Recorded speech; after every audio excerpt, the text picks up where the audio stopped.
อดช่างดึกនៅវៀតណាមទេក្បាលវីដេអូមកឆ្ងល់អត់មិនក៏នៅសក់និយាយពាក្យថាអត់ឆ្ងាញ់ដូចនៅវៀតណាមខ្ញុំមិននិយាយរឿងបែបប៊ី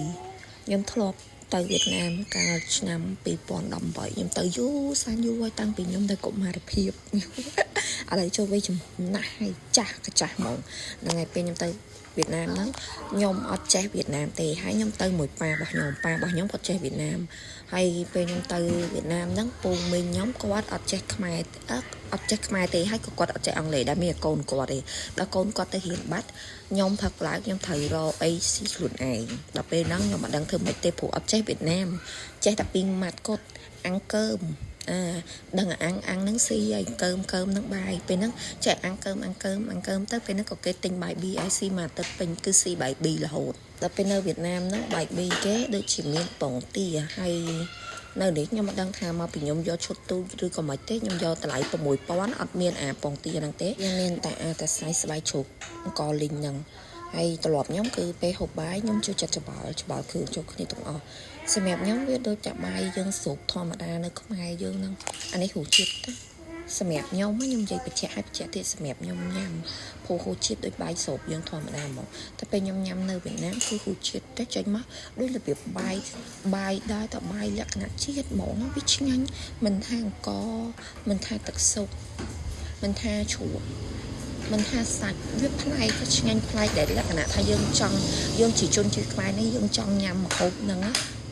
តែពេលខ្ញុំមកញ៉ាំនៅនេះទៅក៏អត់បានរសជាតិដែលខ្ញុំប្រាថ្នាអត់ឆ្ងាញ់ដូចនៅវៀតណាមទេតែអ្នកលក់ហ្នឹងគឺជនជាតិវៀតណាមដែរតែអ្វីដែលខ្ញុំចង់និយាយហ្នឹងគឺចាញ់បោកគេ review ដោយសារមួយថ្ងៃមុនខ្ញុំឃើញគេផុស share ពីរឿងបាយប៊ីហ្នឹងថាបាច់ទៅឡើងទៅវៀតណាមអីញ៉ាំទេ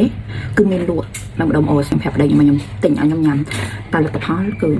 សម្រាប់មាត់ខ្ញុំអត់ឆ្ងាញ់ដូចនៅវៀតណាមទេប្រហែលជាពេលដែលអ្នក review គេនិយាយហ្នឹងគឺនិយាយថាឆ្ងាញ់តែគឺពិតអត់ឆ្ងាញ់ដូចតែបាយយើងស្រូបធម្មតា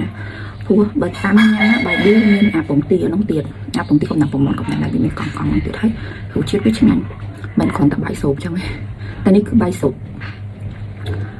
មួយហ្នឹងបាយស្រូបមួយ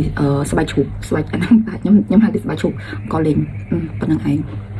ចាំមិនថាពេលខ្លះគេ review គេថាអូឆ្ងាញ់ប៉ុន្តែគិតពិតទៅយើងទៅញ៉ាំអត់ឆ្ងាញ់ទេដូចយើងធ្លាប់ញ៉ាំនៅកន្លែងម្ចាស់ដើមគេចឹង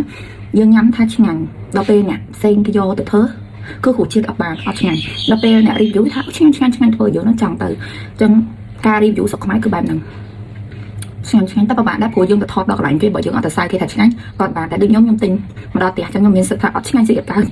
ដូចតែបាយស្រូបធម្មតាអូផ្លេចប្រាប់បាយហ្នឹងតម្លៃ6000អូសូមបញ្ជាក់មួយទៀតខ្ញុំញ៉ាំបាយហ្នឹងឲ្យអស់ដោយសារស្ដាយលុយខ្ញុំអត់ចោលលេទោះអត់ឆ្ងាញ់ក៏ដោយព្រោះវាដូចតែបាយស្រូបយើងធម្មតាបាយ